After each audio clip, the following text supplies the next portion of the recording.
Hello there, and welcome to Dharma Science Radio. Today we're talking about the transmutation of bitterness into success. There are two areas of the projector that I really want to talk about, and both of them represent deep dilemmas for the projector. And the first is to talk about the projector that is a split definition.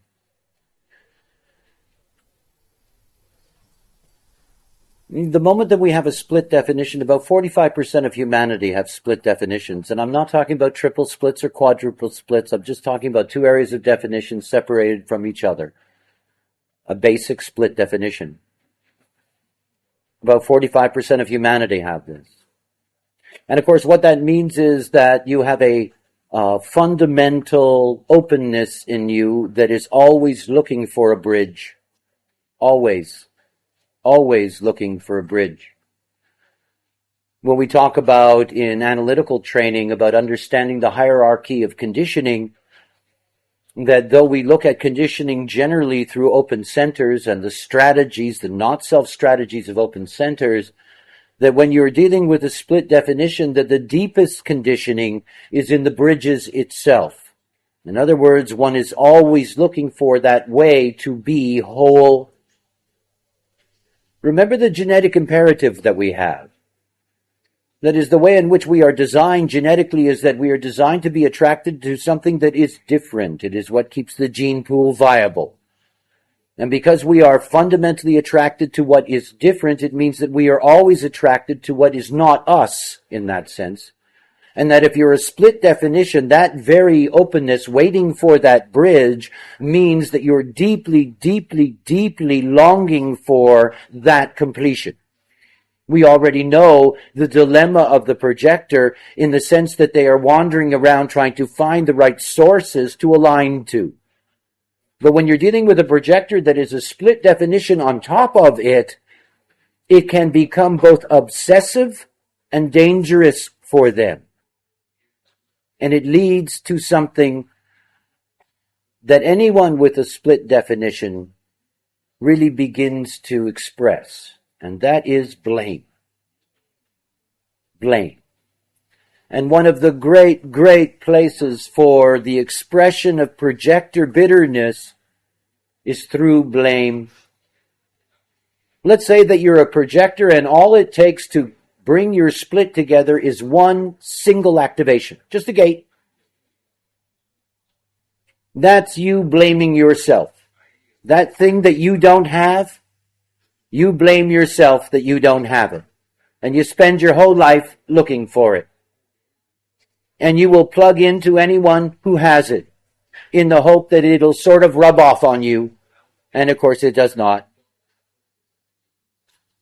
And so you blame yourself. I don't have that thing, therefore I am not worthy. I am not good. And if I had that thing, everything would be terrific. So these beings have a split definition that are projectors and they only have one gate necessary to bring the bridge together. They are always bitter about themselves. They're not bitter about the world. They're bitter about themselves. They're bitter about how they look and the way they are, and it goes on and on and on and on and on because they're constantly blaming themselves for lacking this wholeness.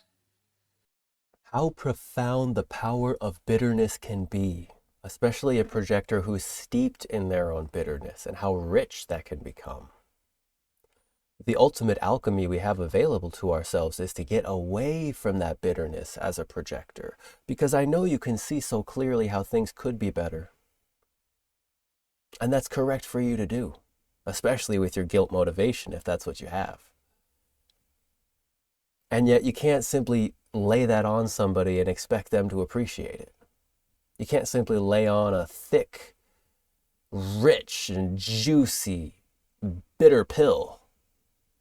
People tend to not like that. Some people get off on that. Some people enjoy being bitter together, especially two projectors together. They can simply be bitter and get rich and get really immersed in that field. And I can hardly even comprehend it. Like as a generator who's meant to be satisfied, bitterness and frustration, it's like, they're signposts to me.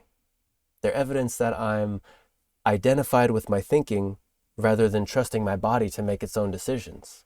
Because as soon as I become identified with my thinking, all of a sudden, there's this sensation. My thinking can make up all kinds of problems. My thinking can create all kinds of worries. And I happen to be a simple split as well. And so what this means is, like Ra said, I tend to blame myself. I tend to be conditioned around these bridging gate themes. For me, one of the most profound themes I ever saw was this 21st gate that I do not have. I have the 45, I have the 26, I have the 40, I have the 51. I have every other ego gate but this 21. This sense of control. And so my mind has always been interested in finding control over things. What can I actually control? What do I have control over? Once I finally understand, I'll have control. Let me keep studying. Let me keep studying. Let me keep studying. Eventually, I'll have enough control. And that was my not self. And now it doesn't bother me because I know that there is no depth of information that will give me control. Knowledge does not give me power. I don't even have the ability to wield knowledge like a projector does. I'm a generator. I'm here to respond. And I have a peripheral perspective with a receptive personality. So I don't really know how to use knowledge for my benefit. I also take my time in getting to the point. You see, with the peripheral perspective, I'm always coming in from the biggest of big pictures imaginable and finally narrowing it down into this point of what is really important right now. And as a simple split definition, I've always tended to blame myself. I am the cause of the problem. I could do better. I could do better. I could do better. I could see how I can do better. I can always see that. And if I let that take over control, then all of a sudden my guilt transference loses all of my intelligence. I get lost in trying to fix things that aren't mine to fix. Because my mind isn't built for that, no matter how many first lines I have. It simply doesn't work that way. I'm not the fixer. I'm a hopeful person, here to remind you that from the foundations of reality itself, we are supported. We are loved. And the limits of our reality go beyond our imagination. So many people are confined by an imagination that doesn't even begin to touch the limits of their imagination. You see, we're still dealing with hangovers from our ancestors. So many of us think this physical world is all there is, scientific reductionist materialism. The world is not made of physical things that interact with other physical things and then consequences happen. The world is built out of a vibration, and that vibration is observed in all kinds of different ways. One way is this physical world, because we have eyes that see through this physical lens.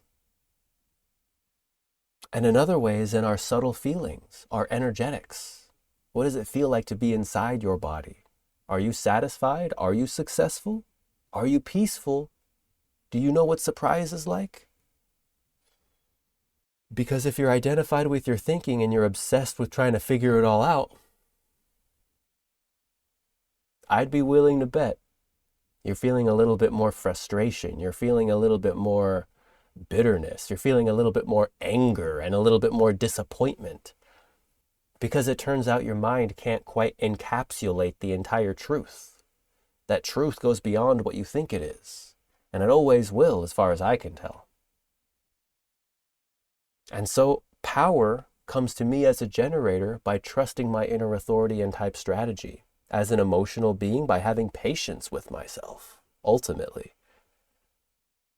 Having patience with myself allows my wave to unfold, and it allows my perspective to see a much bigger picture. Because if I confide myself into this one little moment right now, I don't know anything. I can't do anything. I can't provide value. because there's only so much I know. And the reality is, over time, everything is shown, everything is revealed. And in the proper timing, I'm able to do my work and I'm able to get my rest because I trust my inner authority. Whereas projectors need to study. Knowledge is your power, projector.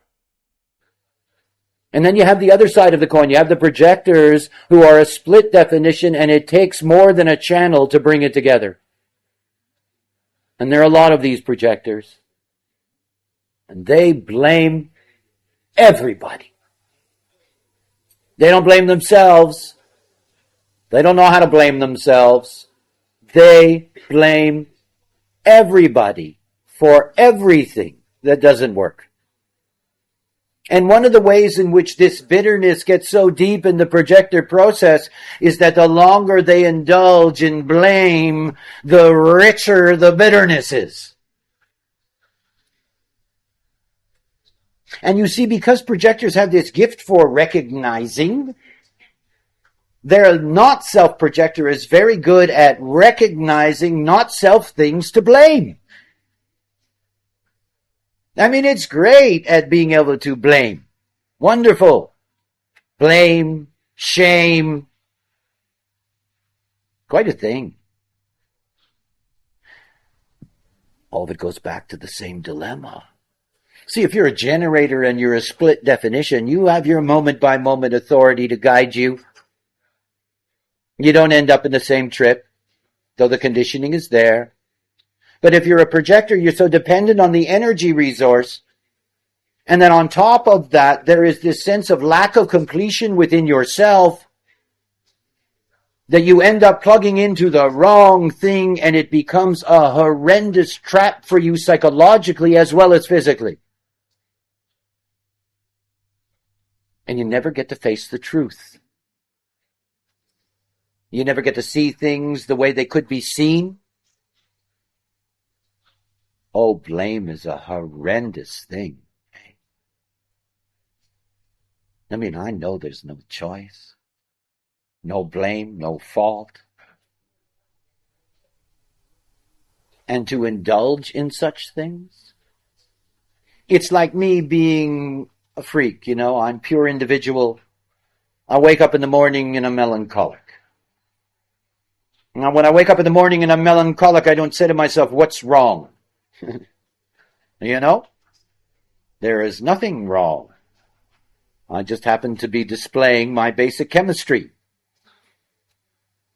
It's what it's about. See, for a projector to really be able to live in peace, they have to be able to move away from that bitterness. And for the split projector, how difficult it can be to get out of the bitterness. Because the other is so important, and it's always the wrong other. I mean, I have known so many projectors. Boy, did they do a lousy job on picking partners. No, really, you know, they do a lousy job. They're just not good at it. Because it's not what they're about. They're not here to find a partner. They're here to be found, you know. They're here to be invited. They're here to be recognized. They're here to be respected. And the projectors that I have known, you know, they're plugged in, you know. I mean, that's it.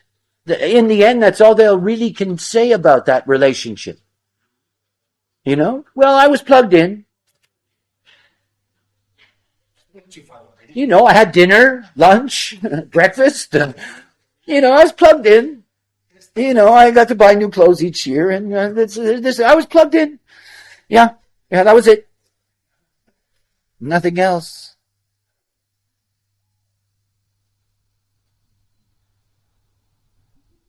See, we're so stupid about people, aren't we? It's so easy to be fooled by people, isn't it? It just is. I mean, I know, I've watched my own movie. You know, I think somebody's going to be this and they turn out to be that. What the hell to do? You know, you can't trust the not self to do right. You can't. You can only hope. Only. Chances are they're going to mess it up anyway. But it's this blame. It's a disease. These are the people that, blame the world, blame God, blame the government, blame the schools, blame the parents, blame the children, blame the dog. Endless, endless, endless blame. And all as a way to try to answer their own bitterness. I'm bitterness because you fucked me up. That's why I'm bitter. You're to blame for messing up my life. You're to blame for this. You're to blame for that. It's the disease of splits. It's the curse of projectors to be a split and have that open and be unaware. And I think this is a very interesting place to be. The place wherein we're talking about the wide split projector. So we have two definition structures in the body graph, and they are separate from each other, and it requires more than a single gate to bridge them together. This is the tendency to always blame other people or other things for the problem. The problem could never be myself. The problem is always you, or the problem is them, or this, or that. It's always something else. And so the interesting thing about this for me is that we're paired with the projector type. And since we're paired with the projector with this wide split, we find that there can be a degree of success that is found through this process. For you see, if you are a bitter projector at work and you're able to point out to people and to the boss where all these problems are, even if they don't invite it in, if you're able to point it out and it's accurate and it's correct, people might, they're right. They're actually pretty good. They're pretty sharp. They're pretty smart. They see what's going on. And so they might receive recognition for their bitterness. They might receive recognition for their complaining, essentially, as a wide split projector, because you can recognize what to point the blame at, and other people will see what you mean, and they'll understand it. And they'll think you're intelligent because of your bitterness. And so you might be tempted to indulge in that, to find all the problems, and to play the strong blame game. Because you're rewarded, and you can rise up a social hierarchy and perhaps receive a good paycheck off that. However, the challenge is, what does it feel like on the inside? Does it feel successful? Does it feel satisfying? Does it actually bring you peace? Or is it surprisingly still bitter? That if you build your empire off of your bitter complaints, it turns out you're still bitter on the inside, even if you have a magnificent empire. And so even though you may be tempted to simply dive into your bitterness, I invite you to step away from that. I invite you to step away from the bitterness, and I know it could be compulsive, projector who does not know when enough is enough. And yet, in order to achieve your genuine success, to live the life you were born to live and to feel it from the inside out, you have to be able to step away from the bitterness. The bitterness is not truth.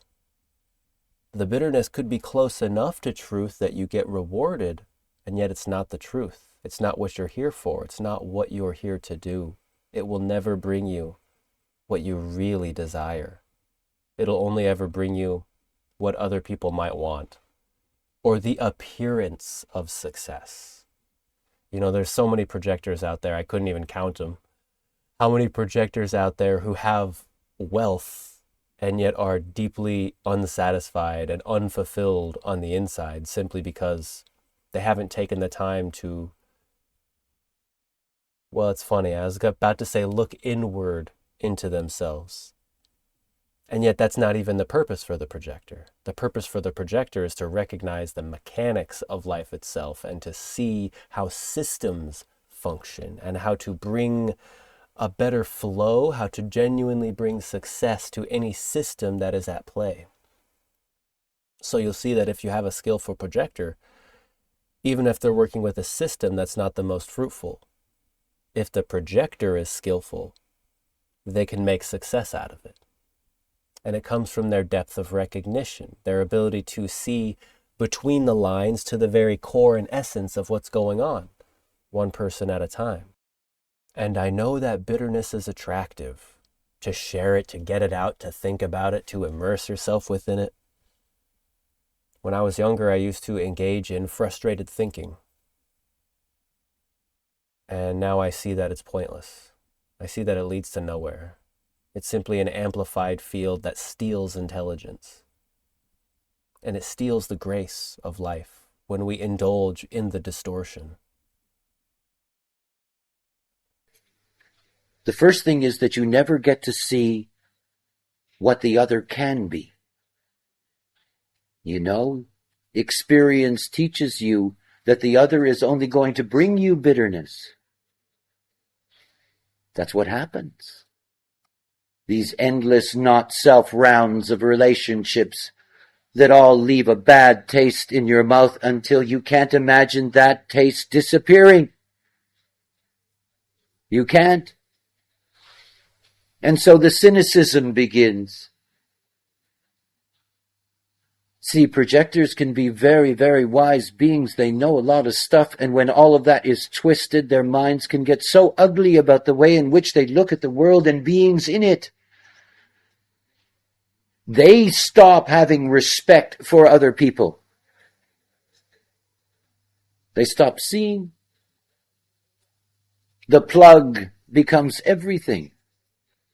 And it all becomes, well, maybe the next one. Maybe. See, everything in their life is about people. These very special relationships, and if you are a split definition projector, you have to be Solomon in your discernment. You know?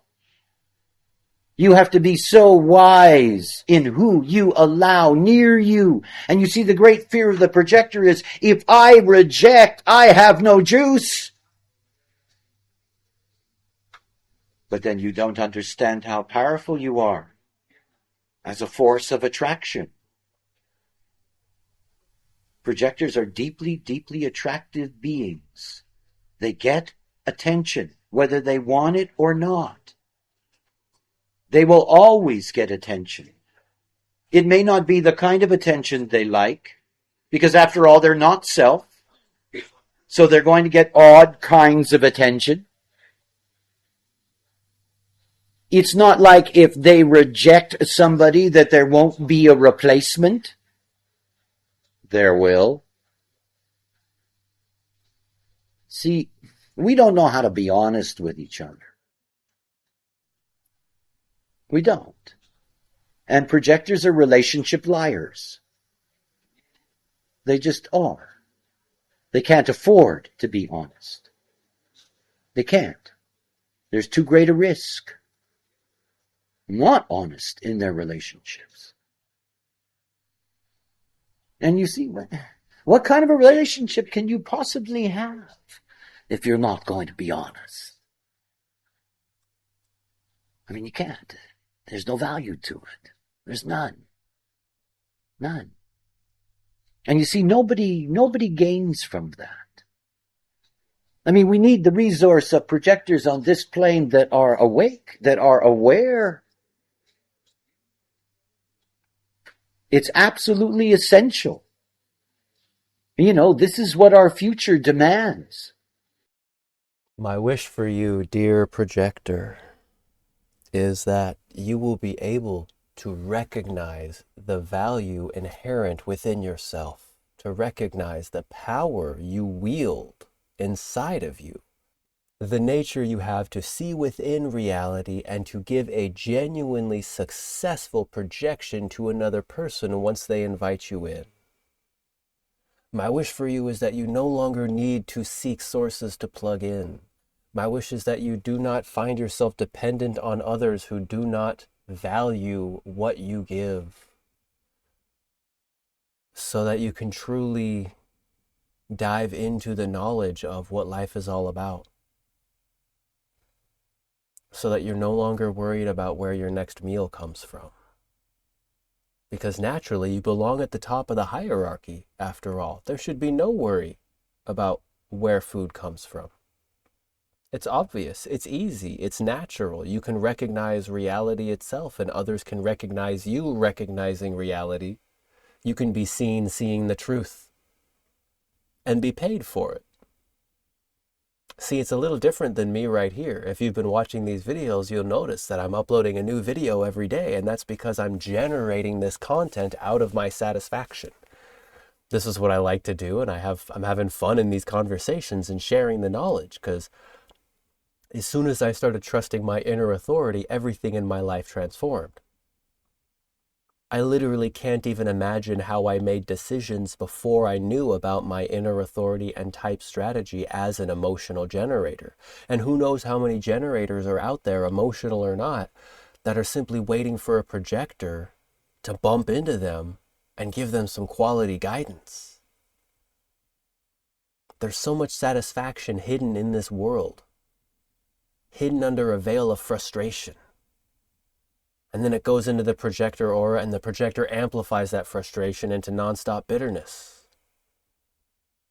All because the mind has been taken so seriously. This thinking thing up here in the noggin. Its purpose is to share with others based on what it has observed and interpreted. And then we twist it inside out within ourselves. We make it upside down. And it becomes a dictator, ruling the life, telling the body what to do, continually putting tighter and tighter straps upon yourself that you can't actually live up to until one day you recognize, oh, there was never anything to do about this in the first place. All this time I thought that once I saw something was wrong, that meant I had to do something about it. Were you invited to do something about that, projector? Are you actually responding to something, generator? Did you wait for the impulse within yourself, manifester? Did you wait a full 28-day cycle, reflector? Be honest. Honesty is the best policy, and it's all we have. Without honesty, we get lost in the Maya. We get lost in the nonsense. This term Maya is such a beautiful term, after all. This Maya is the term given for the entire world of name and form. We've given so many names to so many different things. We identify movement, we identify action and behavior, we give it a name. And in doing so, we expand the Maya. Every time we give a new name to something, we give a new definition. We have expanded the Maya. And if we get confused, if we imagine that Maya is the absolute truth, that the concept is the reality, then we have confused the map for the territory and we've lost sight of everything. And so remember, there's nothing to do about anything without your strategy and authority. If you have enjoyed the show and would like to learn more about how all of this applies specifically to you, then kindly refer to the link in this video's description, Private Consultation. Here, we can dive into all of the details together in a recorded call. May your signature vibration of satisfaction, success, peace, and surprise find you in a good way.